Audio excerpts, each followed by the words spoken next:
సోమేపల్లి పురస్కారాల్లో తృతీయ బహుమతి రావడం అభినందనీయం.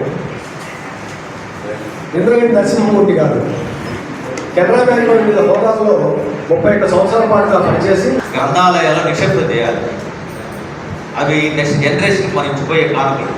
మన రామాయణం మహాభారతం ఇవి మాత్రమే కాదు, ఒక మంచి సాహిత్యాన్ని మన పిల్లలకు అలవాటు చేయాలి. పాఠశాల స్థాయి దగ్గర నుంచి కూడా మంచి సాహిత్యం చదవమని చెప్పాలి. ఆ మంచి సాహిత్యం ఏదనడానికి నిదర్శనాలుగా ఉదాహరణలుగా అనేక పోటీలు అనేక పత్రికలు నిర్వహిస్తుంటారు.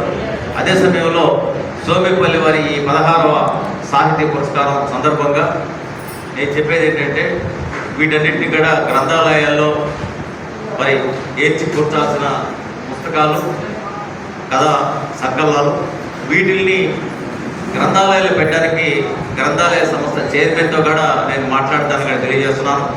అదేవిధంగా ప్రజారంజక పుస్తకాలు కొన్ని వేస్తున్నాం తెలుగు అకాడమీ నుంచి కూడా. రాబోయే రోజుల్లో తెలుగు అకాడమీ నుంచి కూడా సోమేపల్లి వారి ఈ కథల పోటీల్లో బహుమతి పొందిన కథలతో కూడా సంకలనాలు తీసుకొస్తే ఆ సంకలనాలు కూడా మరి తెలుగు అకాడమీ నుంచి ప్రచురించే బాధ్యతని కొంత మేరకు తీసుకుంటామని కూడా ఈ సందర్భంగా తెలియజేస్తున్నాం.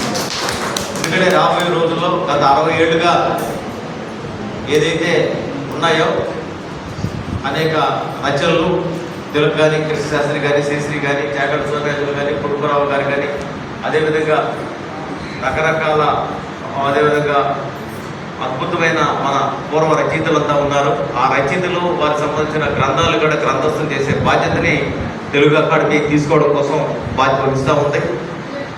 ఆ క్రమంలో కూడా మేము ఒక మంచి బ్యాంకేజ్ తీసుకురావాలని కూడా మేము మరి నిర్ణయించుకొని ఇటీవల కొద్దిమంది రైటర్స్తో కూడా సమావేశం పెట్టడం జరిగింది. విశ్వ విజ్ఞాన పరిజ్ఞానం ఉన్నవారు మరి కథల గురించి ప్రకటన రాగానే దానికోసం ఎదురు చూస్తున్న వాడు కూడా ఉంటారు. 16 సంవత్సరాల నుంచి నిజంగానే అసిద్ధారాలు రమయ భారతి నిర్వహించడం అంటే నేను ప్రజలతో అడుగుతున్నాను. పత్రికలు పెద్ద పెద్ద పత్రికలు కూడా నిర్వహించలేక ముందుపెట్టిన సందర్భాలు మనం చూస్తున్నాం. గత 50 ఏళ్ళుగా నేను ఈ రచనా రంగంలో ఉంటే ఎన్ని పత్రికలు వరకు చూశాను. అవి వస్తే చాలా రోజులు పాపం చాలా కష్టపడి నిర్వహిస్తారు. ఇంకా జాతకాన్నప్పుడు మూసేస్తూ ఉంటారు. విజయ వనిత లాంటి స్త్రీల పత్రికలు, నవీ లాంటి పత్రిక కానీ ఎన్ని పత్రికలు మన కళ్ళ ముందే ఆగిపోతున్నాయి. కరోనా టైంలో ముఖ్యంగా ప్రింట్ మీడియా అంతా పెట్టేది మన న్యూస్. దిన పత్రికలు కూడా చాలా క్లోజ్ అయ్యాయి. ప్రకాష్ రవివారిని నిర్వహించడంలో ఎంత కష్టపడతారో ఆయన ఆరోగ్యాన్ని కూడా దానికి పణం పెట్టి చేస్తూ ఉంటారు. తపన ఆ తపనే అంతటా పని చేయిస్తున్నారు. పత్రిక నిర్వహించడంలో నేను అదే ప్రకాష్లో అనుకున్నాను. ఎలా చేస్తున్నారు మీరు, చాలా కష్టం నేను కూడా అనుకుంటున్నాను. వశిష్ఠ ఎలా అంటే మనిషి పోతే మాత్రమేమి మనసు ఉంటుంది అన్నట్లు ఆ మనసు సోమపల్లి గారు వెళ్ళిపోయిన ఆయన తన మనసుని ఆ అబ్బాయి గారు చిరంజీవి వశిష్ఠలో నిక్షిప్తం చేసి వెళ్ళిపోయారు. సో వశిష్ఠ కూడా అద్భుతంగా పోయింటే రాస్తున్నట్టు సాహిత్య వ్యాసం కాబట్టి ఇప్పుడు రచయితల పిల్లలు రచయితలు కావాలని ఇక్కడ లేదు కదా, చాలా మంది ఉంటారు కూడా. ఆయన పడిన సంతోషం చూస్తే నాకెంతో సంతోషం వేసింది. అంటే ఒక చిన్న పిల్లవాడు తను కోరుకున్న ఒక ఏదైనా జరిగితే ఎంత హ్యాపీగా ఉంటారు. అలా ఆయన పసిపిల్లవాడు మనస్తత్వంగా సంతోషంగా సంతోషం చూస్తే ఇలా స్వచ్ఛంగా ఉండడం అనేది అట్లాంటి రచయితల నుంచి స్వచ్ఛమైన రచనలు వస్తాయి. ఎటువంటి రావు గారు నిజంగా చిన్నగా రాయడం పెద్ద కష్టం అన్నారు. కథలంటే పైన ఉన్నాయనుకున్నామేమో,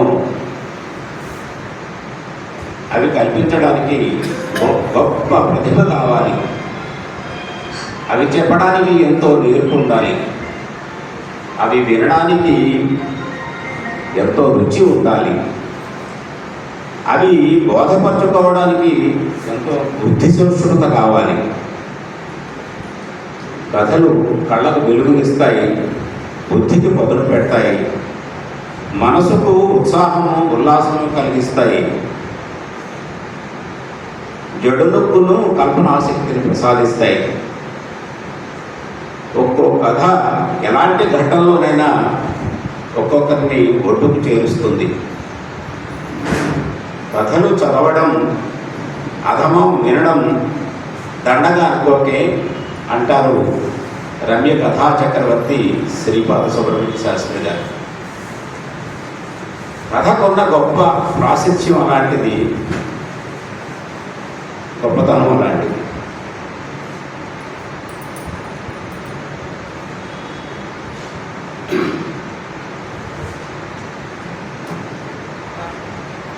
మంచి కథ ఎప్పుడు మనసును స్పందింపచేయాలి, ఒక రసానందం కలగాలి.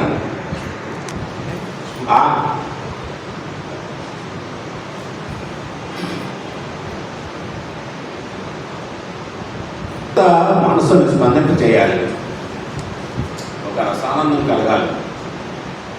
ఆ రసానందంలోంచి ఒక కొత్త ఆలోచన పుట్టాలి.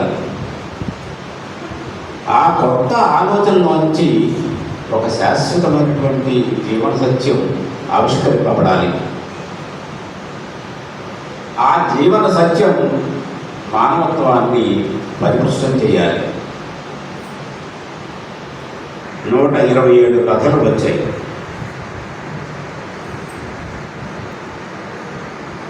ఈ కథల విభజన క్షీర నేర న్యాయం అనేది మీకు అందరికీ తెలిసిందే కదా. క్షీర నేర న్యాయం అంచేత ఆ కథల్ని వర్గీకరించడం జరిగింది. బిలో యావరేజ్ కథలు, సగటు స్థాయి కంటే తక్కువ స్థాయి ఉన్న కథలు. యావరేజ్ కథలు, సగటు స్థాయి కథలు, అబవ్ యావరేజ్ కథలు, సగటు స్థాయిని మించే కథలు. అలాగే గుడ్ స్థాయి అంటే మంచి కథలు. మంచి కథలు దాటిన తర్వాత వెరీ గుడ్ కథలు. ఆ వెరీ గుడ్ స్థాయిలో నుంచి ఈ బహుమతులకు కథల్ని ఎన్నుకోవడం జరిగింది. అయితే ఆ వెరీ గుడ్ స్థాయి కథలు సుమారు 17 కథలు నిలబడ్డాయి. తలెత్తుకుని గర్వంగా 15 కథలు మేము అంటూ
Thank you.